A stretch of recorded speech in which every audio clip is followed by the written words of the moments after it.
Okay students, so now we will discuss about collision. Collision means striking, isn't it? When two or more bodies strikes with each other physically, most probably physically, then it is called collision. And after collision what happens? Their path of motion changes. If two bodies move in this direction, in opposite direction, path of motion changes, isn't it? If two body moves in same direction, okay, one with less velocity and one with more velocity, then if it strikes, then again the path of motion changes. So it means one definition is if when two body collides, two body strikes against each other physically, or if the path of motion changes. So it means to change in their path of motion, collision, striking physically is always not important, isn't it? Suppose for example, in case of magnetic forces, isn't it? Gravitational forces, magnetic forces and electrostatic forces. We all know that two unlike forces, two like forces repel each other and two unlike forces attract each other. Similarly, it is also applicable in case of two like charges and unlike charges. So in case of two like poles and like charges, what happens? The repels. Now you can see, if we bring two like poles or two like charges close to each other without colliding, without physically striking each other, they will move away from each other, isn't it? So their path of motion also changes, but here physically they don't get physically strike. So we can also call this one kind of collision. As I said, in our daily life, striking, accident, striking with ball with ground, billiard balls, okay, striking with gas molecules inside gases, isn't it? Atomic particles, electrons, photons, neutrons, okay. So all these are the examples of collisions. But one thing is that most probably by the collision we mean we strike, hit each other, isn't it? But we have already seen that collision always, it doesn't mean that for collision physically attachment or striking is not mandatory, isn't it? As I have told, during a repulsion of like forces and unlike charges, without physically contact they experience a repulsive force, and when they come pretty close together, they move away from each other. Again, in case of two unlike poles and unlike charges, obviously after attraction they generally attract, but they feel, and before striking they feel and they experiences and attractive forces. Gravitational force also, if you release anything, it will, okay, move, fall down towards the gravity. So all these are the examples of collision. So collisions means the change in path. If the change of path is affected, it means if one body influenced, okay, affects the path of motion of another body, then we can call it is collision. It can take place either by physically or without physically or non-physically. So this is called collision. So in collision there are two types of collision, isn't it? One is elastic collision and one is inelastic collision. Since collision always takes place between two bodies, either physically or non-physically striking, isn't it? So obviously they have some mass and velocity. So after striking, it means after striking or without physically striking, when they change their path, okay, when they change the path of motion, obviously there will be some change in their momentum and both in kinetic energies. Why? Because their velocity is changed, because mass will remain same, but since the path of motion will change, so obviously there will be change in the velocities, and due to change in their velocities, both their either their kinetic energy or momentum may be changed, or both can be changed. So based on these two things, collision is classified into two ways: elastic and inelastic. Elastic means perfectly elastic, which we call both kinetic energy and momentum conserved. It means the total kinetic energy and momentum before collision and after collision remains same. Okay, it's constant.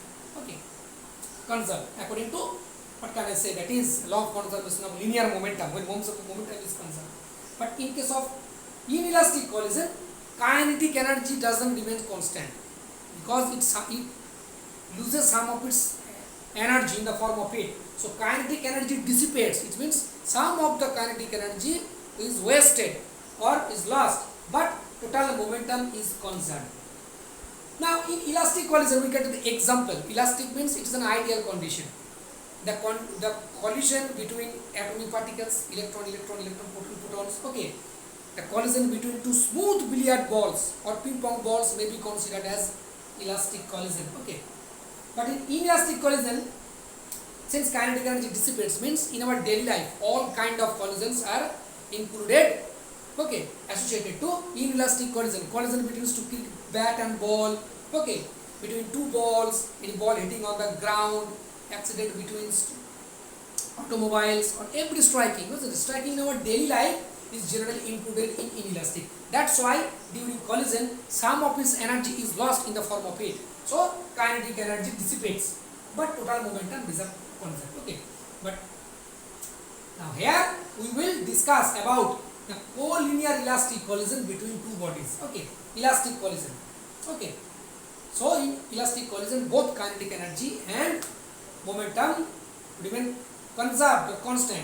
Now it is collinear. Collinear means when the collision takes place along a line, along same line. Okay, so suppose two bodies, we have taken two bodies m1 and m2, masses m1 and m2 having initial velocity u1 and u2.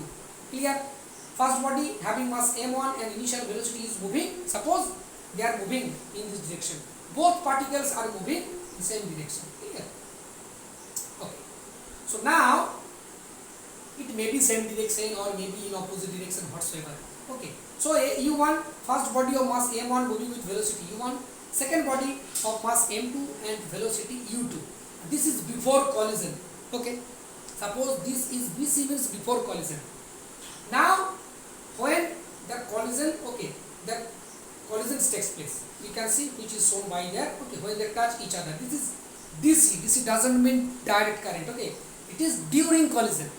It means in this position, both are moving in this position, striking, collision happens, takes place.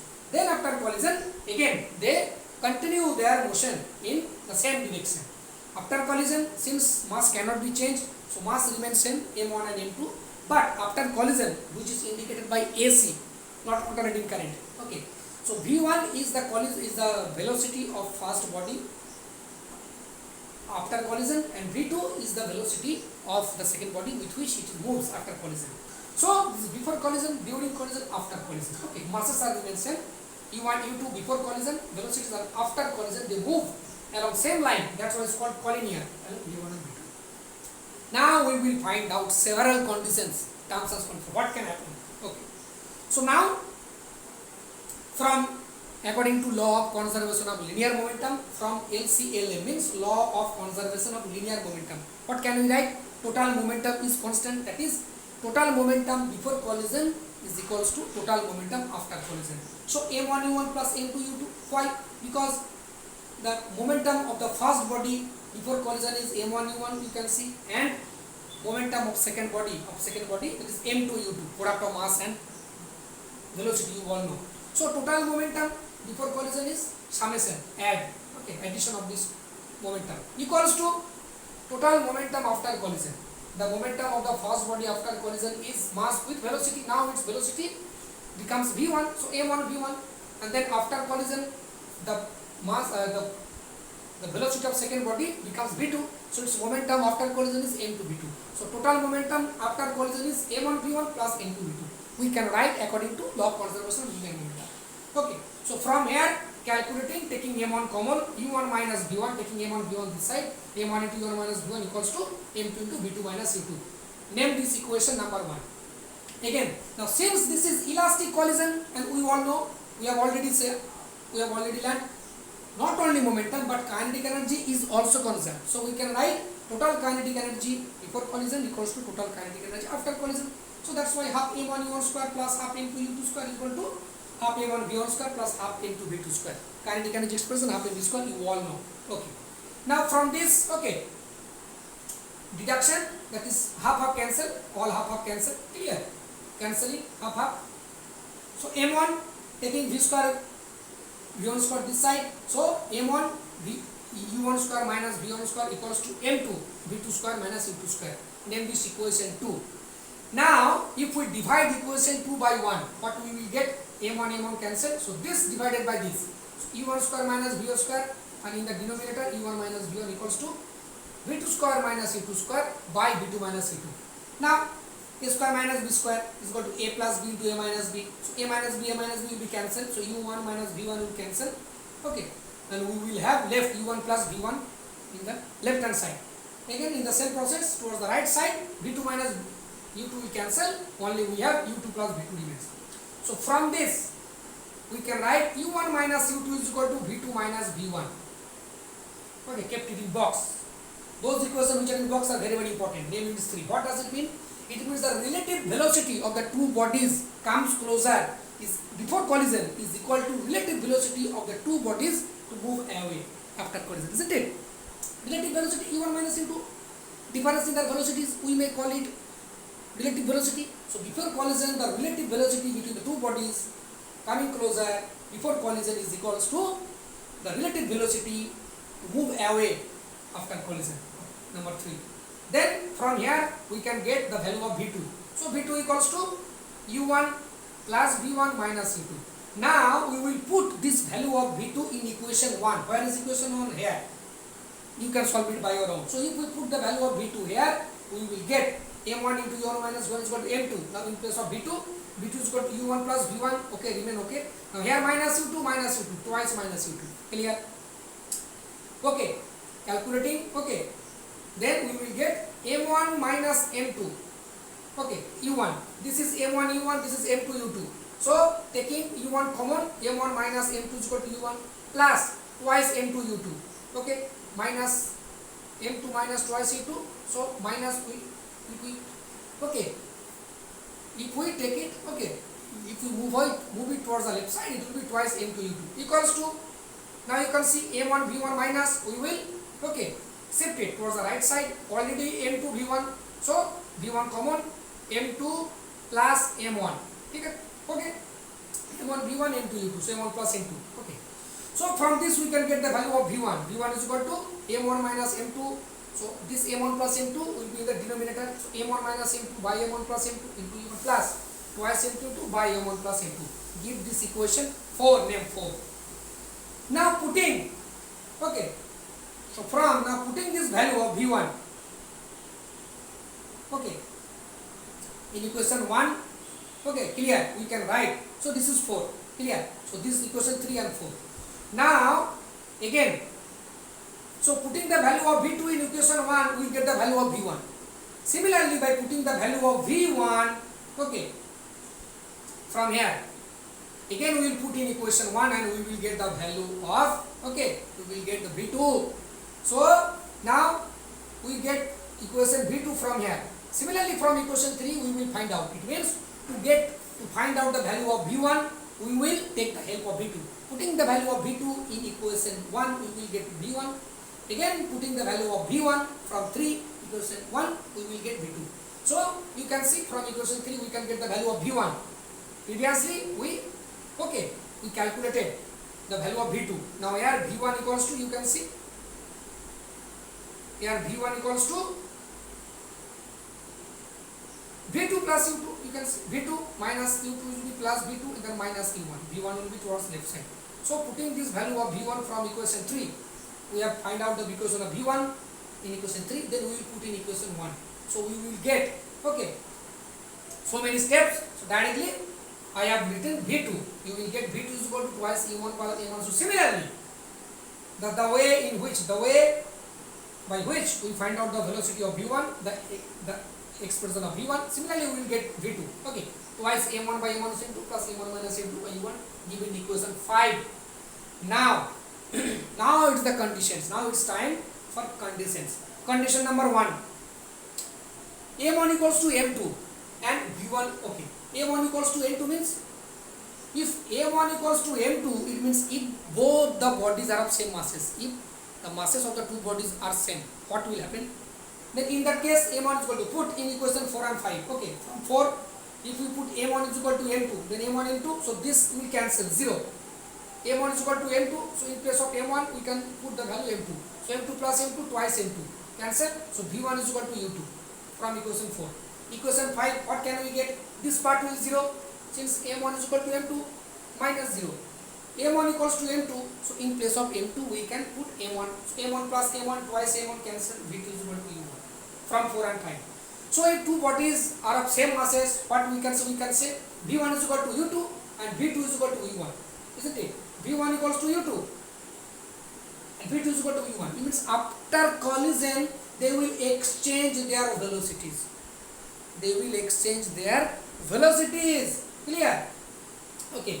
Now let's move on to second condition. m1 is equal to m2.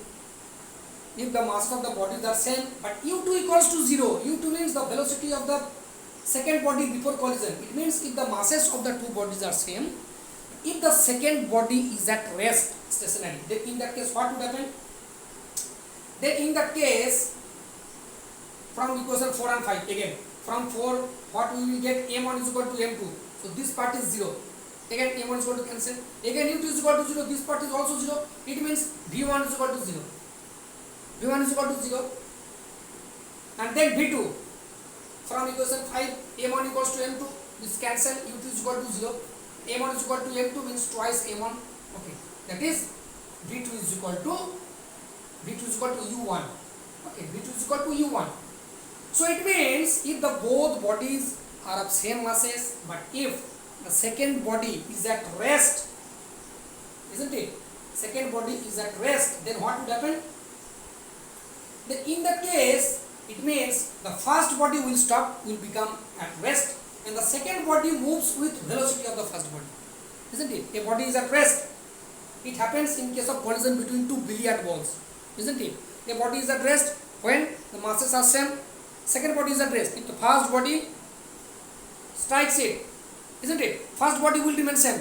First ball will become stop. Second body will move with the velocity of the first body. Clear? Very easy example. Clear? Condition number 3.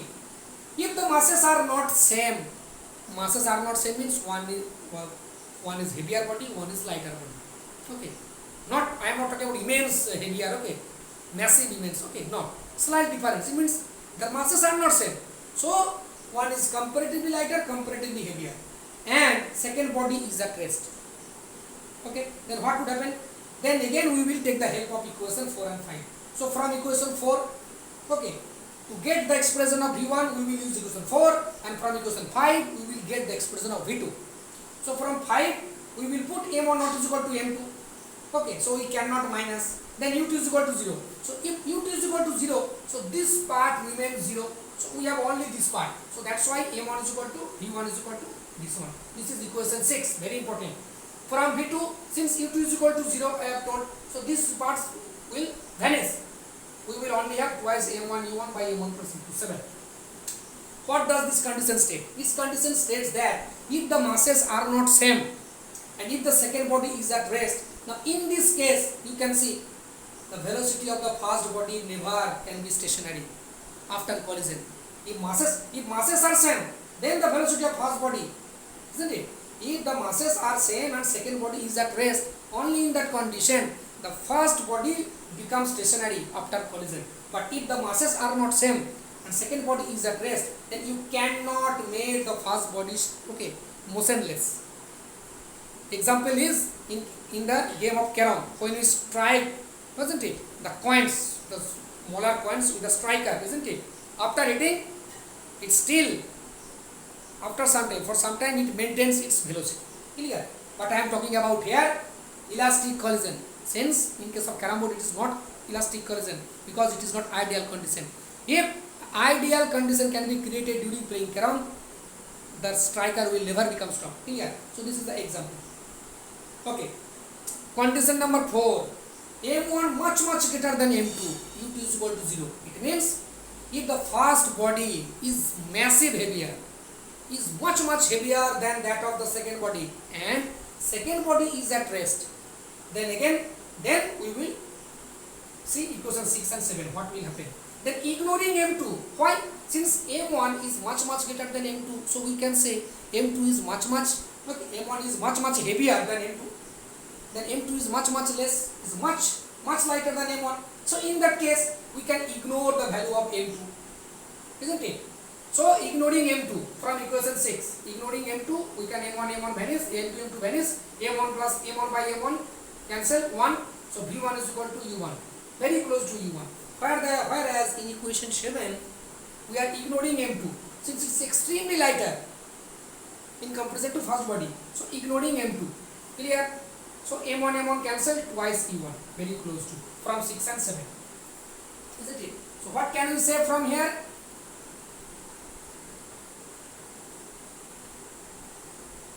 So from here we can say that heavier bodies continues moving with same velocity, isn't it? Heavier body continues moving with same velocity, isn't it?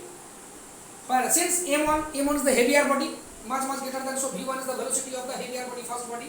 Heavier body or first body, here we have taken first body as heavier body indicated by 1. So here heavier body continues moving with same velocity, we can see U1. Whereas lighter body, that is V2, which is the lighter body indicated by second, moves with double velocity of the heavier body. With that, isn't it? Double velocity, isn't it? So it means a huge truck, isn't it? Is a huge truck is generally, or a heavier body is generally strikes, isn't it? A stationary body, a huge truck, if it hits is any light object, so huge truck will just continue its velocity. But the lighter body, it may be a cycle or whatsoever, any ball, isn't it? But the second body will just maintain. Okay, second body will move with velocity double with the double velocity of the heavier body. Okay. Condition number 5, isn't it? If second body is much greater than that of first body, it means first body is much lighter than that of second body, and second body is massive heavier. But second body is at rest. Then here we can ignore M1. Since M1 is much less than that of, much lighter than that of second body. Previous case, first body was massive heavier. In this case, second body is massive heavier. So we can ignore M1. Then again from equal 6, we can ignore M1, isn't it? Ignoring M1, we have only minus. So here, since minus sign, ignoring M1 will cancel. So minus into plus into. So V1 is equal to minus E1, opposite. Whereas in V2, since M1 is ignoring, so it will be 0 from equation 6 and 7 as we have written. So what does it mean? Since minus E1 means the heavier body remains at rest. Here we have considered second body, M2 is heavier. So the velocity is 0. So it means the heavier body remains at rest. Whereas lighter body recoils. Recoils means moves in, rebounds in opposite direction. If it moves in this direction, then moves in opposite direction with its own velocity. When it happens, now suppose an iron ball, a massive iron ball is at rest, and a plastic ball, okay, we throw a plastic ball towards it. Then after hitting the iron ball, what would happen? The iron ball will remain at rest. It won't affect its motion. Iron ball will be at rest, whereas the plastic ball will move in the backward direction, means recoil. Same happens in ideal condition. If a ball strikes the ground, as I said, in practical life it doesn't happen because it always loses some of its energy, isn't it, due to friction with the ground. But if we could take in ideal condition, since it's elastic condition, when a ball hits the ground and recoils. Okay, so collision between a plastic and an iron ball. So this is the linear elastic collision between two bodies. Hope you have understood. Okay, meet you in next video.